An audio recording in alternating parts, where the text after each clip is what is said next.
This is Bruno. Hey, Bruno, good to see you, man. Good to see you. Thank you for having me. Always. You're very welcome. You are the CEO and, shall I say, founder or co-founder of Umatch?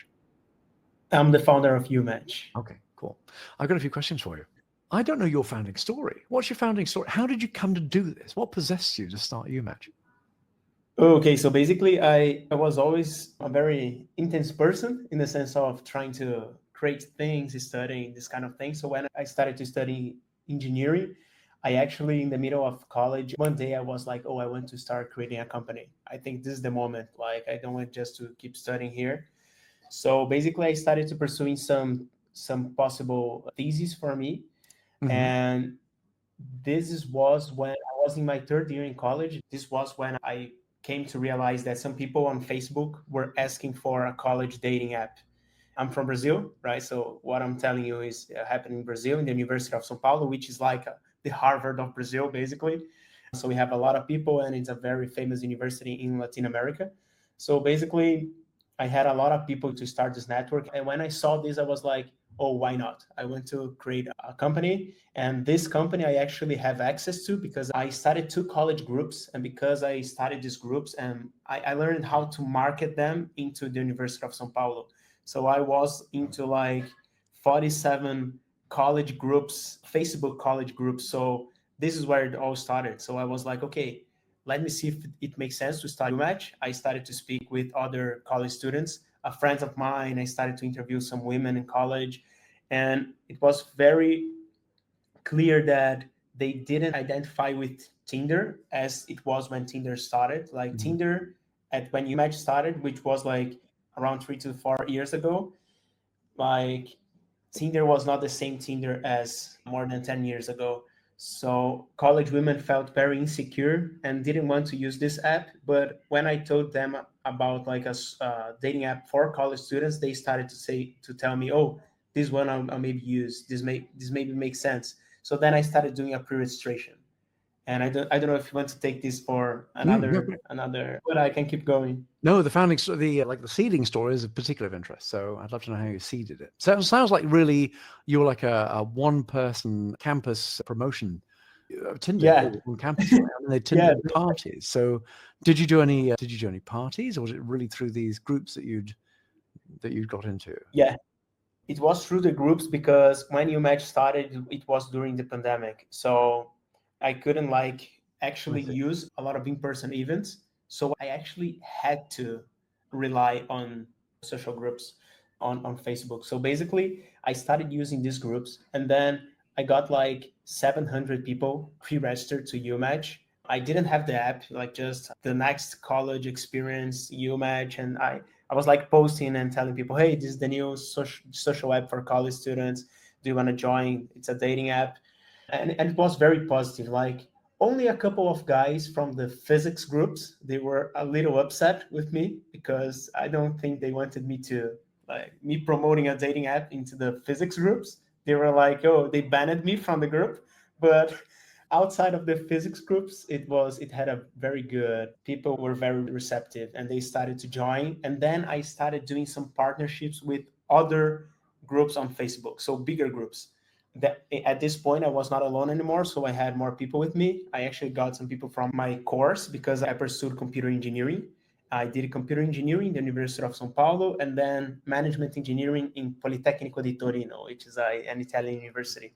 So basically, those people that knew how to code. I knew how to code as well. So we started programming the app together.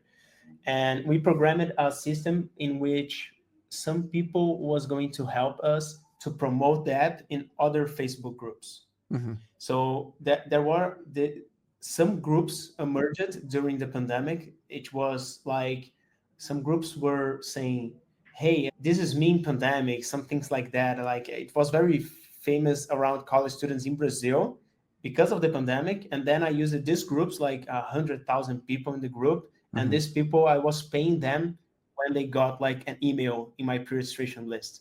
So I paid a very little amount, and Mm-hmm. we built this team of promoters inside these groups during the pandemic. Yeah. And then it started growing, and then we released Umatch, and we released Umatch with around 9,000 pre-registered users. And at this time, like I had a one guy that was very important to me. I'm very grateful for this interaction, which was another guy that has had already founded a dating app in Brazil, and he had founded the biggest so far dating app in Brazil. Like Par Perfeito was the biggest Oh, yes. dating website, Yeah. and it was bought by Match Group. But then, like dating app, it was popping. But they never actually got revenue, but they got almost like 700,000 users in the user base. And I'm happy to say that today Umatch surpassed this result and we actually monetize. So now we have in the user base 1,100,000 users. But when I spoke to him, he was like, he told me a lot of mistakes that he made. So not like being very careful about restrictions, swipe restrictions in the beginning Hmm. and other things. So among other things that he told me, and these were very, very good. So this was something that helped me. So also what metrics to look for. This is actually one thing that we spoke about, Mark, in our first Hmm. conversation, Yeah. which were like, okay, are you looking to daily active users divided by monthly active users? Are you looking at like retention, what retention? So he told me a lot of this. So I was able to get into this business already knowing what to look for and what to restrict for so that I could monetize after. So this helped me a lot as well. And then we started like doing a lot of growth hacks to grow Umatch. Okay, I definitely want to go down the growth hacks path, but what's the makeup now of your membership base? How many are in Brazil? Are you breaking out? Yeah, we have so far 25,000 users in the USA, Okay. but in Brazil it's much larger yet because it started in here. So the goal is to we have like 5,000 monthly active users in the US and it's growing. We have like almost 100 new users per day already in the Okay. US. So it's like starting out yet. Hmm. I didn't put any money into marketing so far. It was all like Instagram strategies of creating a couple pages named like in Stanford and only following people, and they start to download the app. So I actually believe we have something to put to them. But last months were very much about strengthening the team and the network in Brazil, so we actually could deliver this network outside of Brazil because we need to deal with some like how do we connect new colleges, how do we verify, how do we make this system work in any country that people want to use. So this is what we are coming through right now. It's like how to internationalize this app while keeping the same satisfaction for women. Yeah. So for our audience, the anybody who comes onto Umatch has to have a college email, and that's your primary way of checking that people are indeed students, right?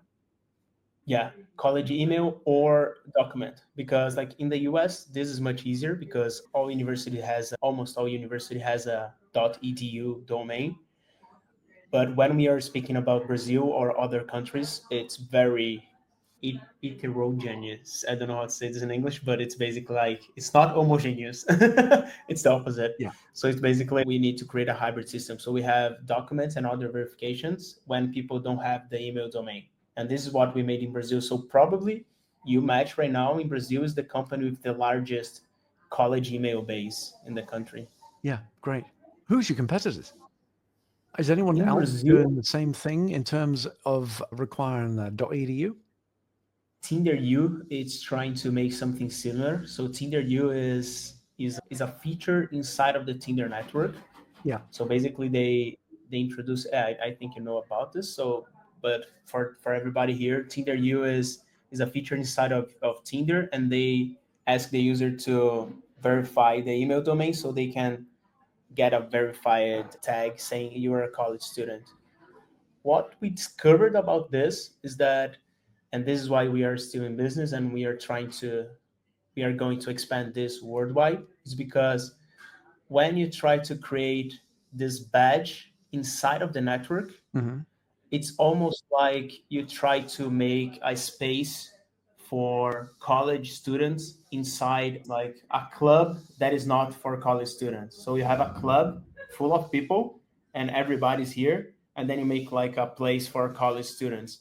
But the invitation, like the brand outside of the club, is still the same. Yeah. It has the same meaning. It's not another thing. So a lot of women are not going to enter this club. So it doesn't matter if you create a badge, women are not going to access. Yeah. So that's why we believe Umatch makes sense to exist in the world. Yeah. I think you've got a very strong position, actually, and the name really is quite resonant. I like the way you've done it. So tell me about growth hacking. What have you done? What's worked for you? What can we learn that you're prepared to share? Great. So one thing that I learned is that I think we were very good at this, at growing very cheap, because I didn't have a lot of money when I was starting in Umatch, and B2C companies are very difficult to monetize normally. And even like dating apps have this special feature of being able to monetize very with quite few users that like with advertising, we couldn't do this. So Facebook needed like millions of users to start to monetize. But when we had a couple, like tens of thousands of monthly active users, we started the monetization. But it was not like enough to do paid traffic. It is very expensive. So there are two ways that I found out for you to grow your network very cheap. One is viral. So how do you get the right positioning? So your app works as a social currency and people actually see value when telling other people. And this is a component of we did to create this.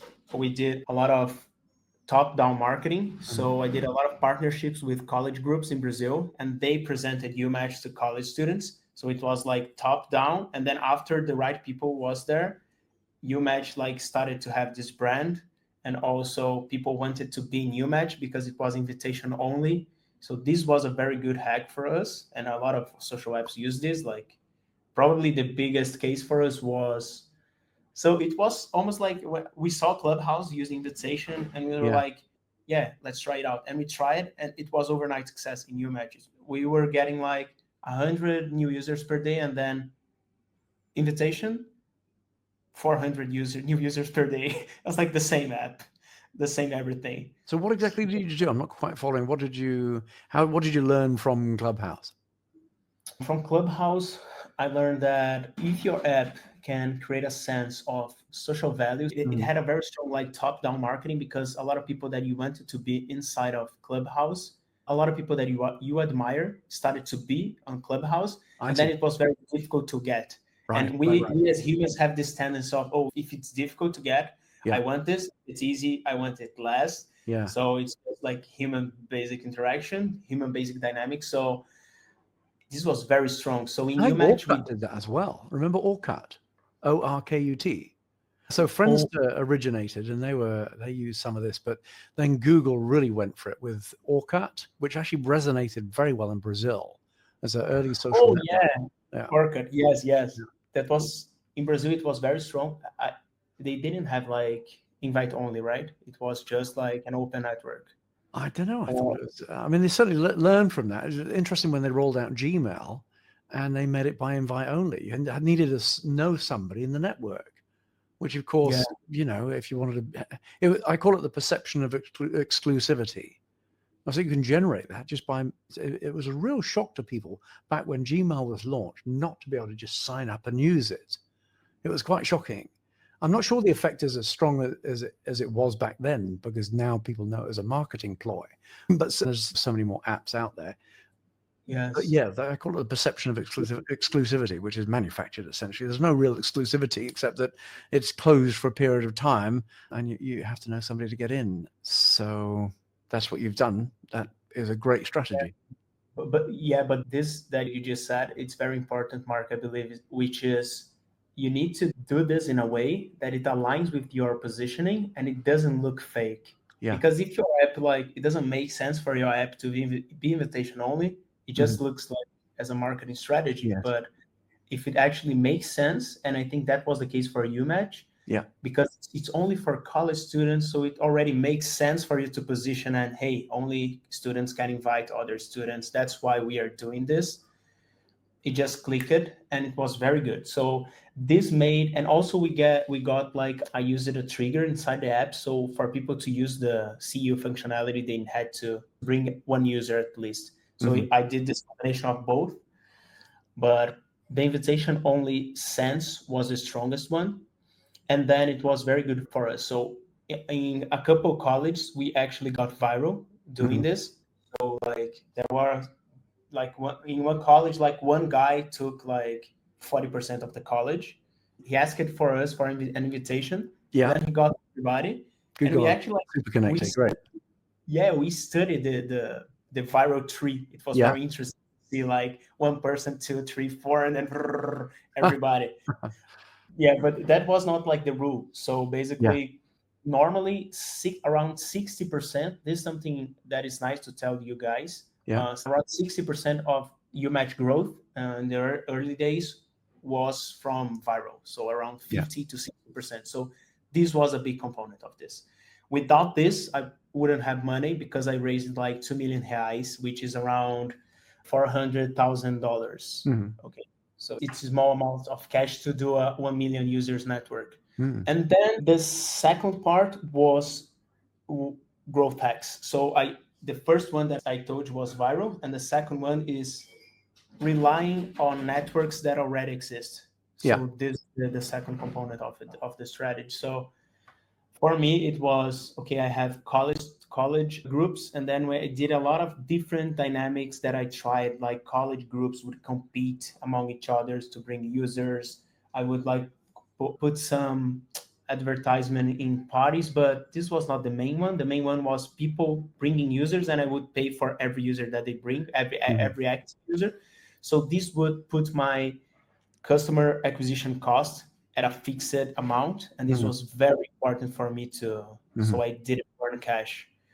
So I would negotiate. Okay, every active user that you bring to me, which I already knew like the customer lifetime value, I'm going to pay like 40 cents, and Mhm. then it's okay. Then the LTV is going to be like 4+ multiplier. So it was good, It's and that's what interesting. I did. So it's almost like a score, isn't it, for people? Like, you're not paying people enough for it to be actually a serious remuneration. Did you use any kind of ranking, like a leaderboard, to see who's sending the most people over? Did you gamify it at all? Yeah, not yet, but I No. think this is a very good idea. Yeah. My team is here listening to the talk. Okay.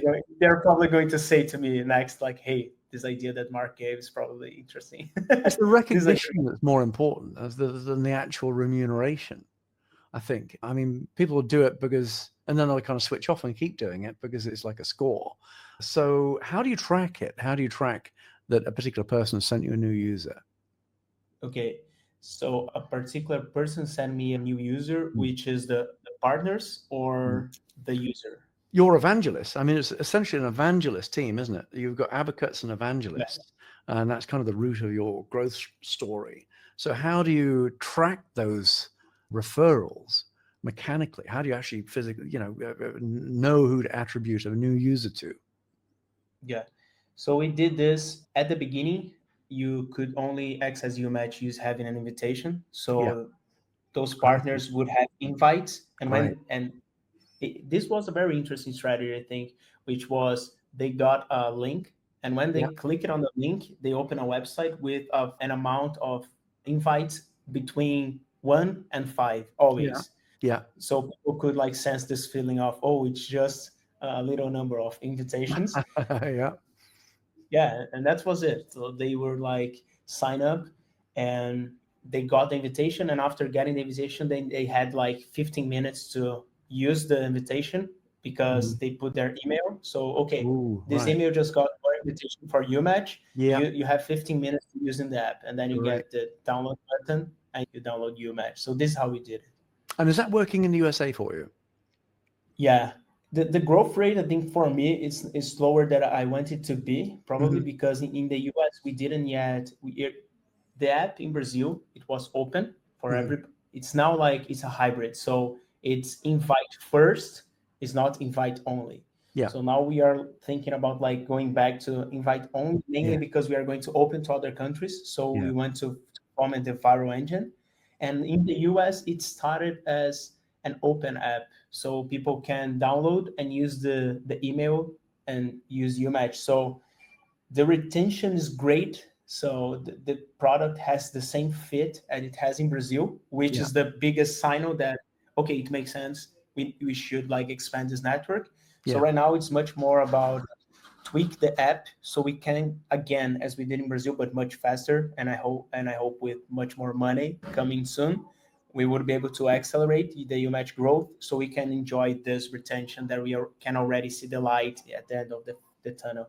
So are you in looking for a raise? What's the next thing for you in the next few months in terms of feeding the growth? Will you need to do a significant raise?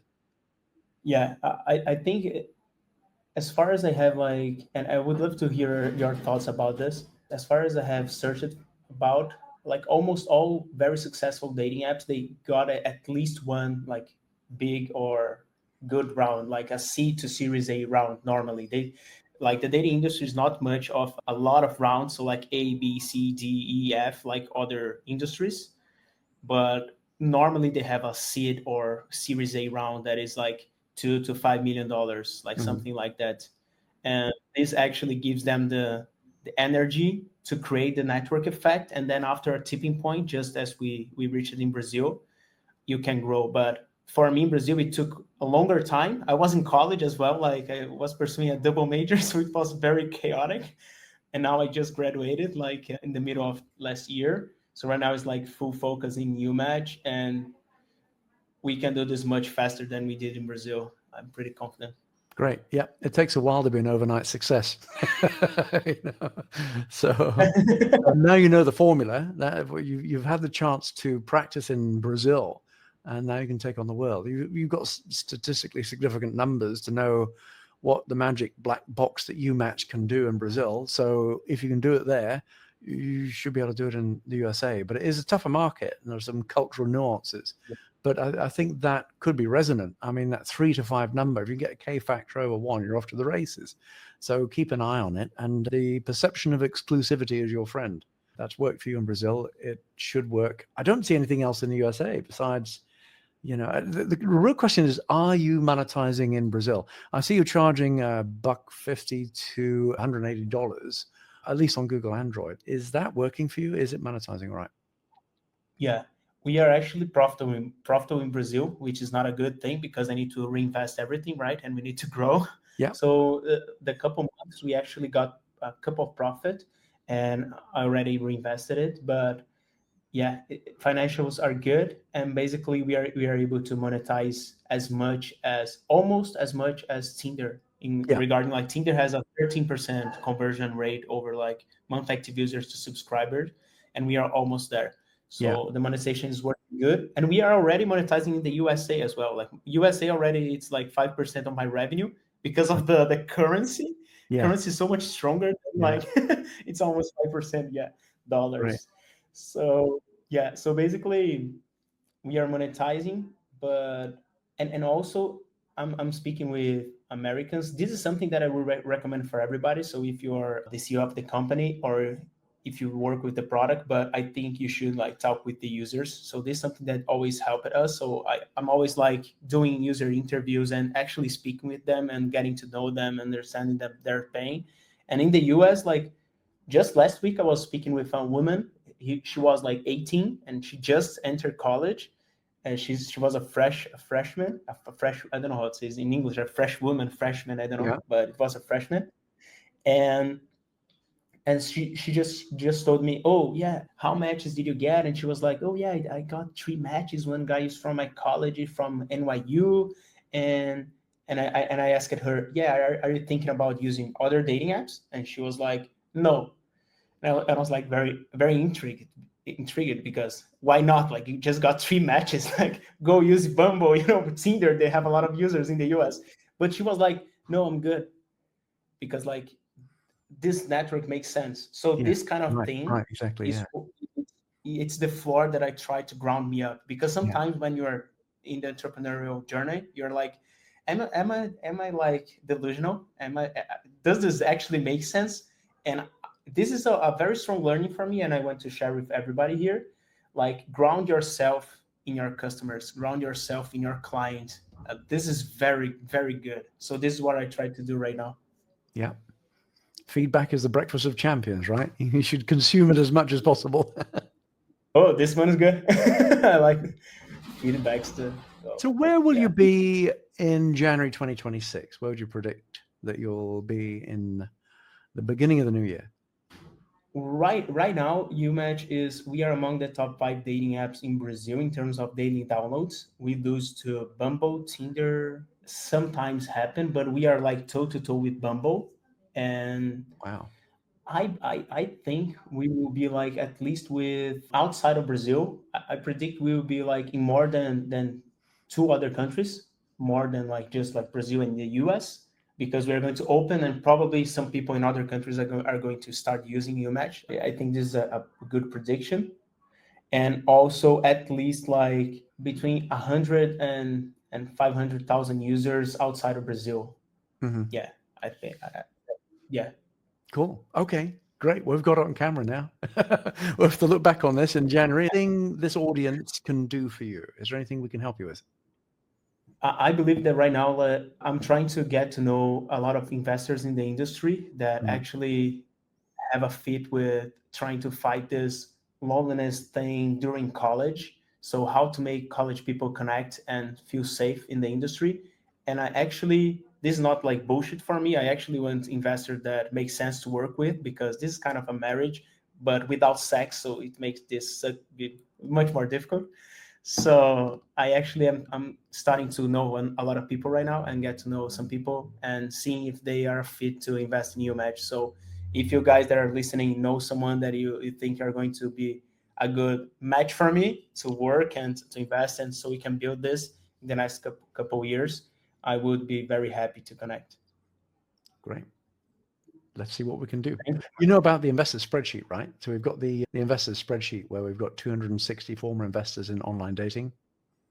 I remember you told me about this one, but Okay. I didn't went through it.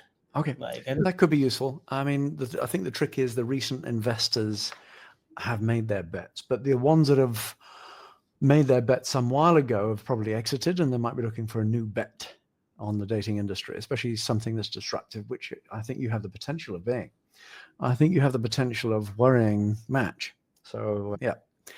Bruno Adami, you're the CEO and founder of Match. Thank you very much for your time. thank you, Mark. It was a pleasure. Likewise. See you soon. See you. All right.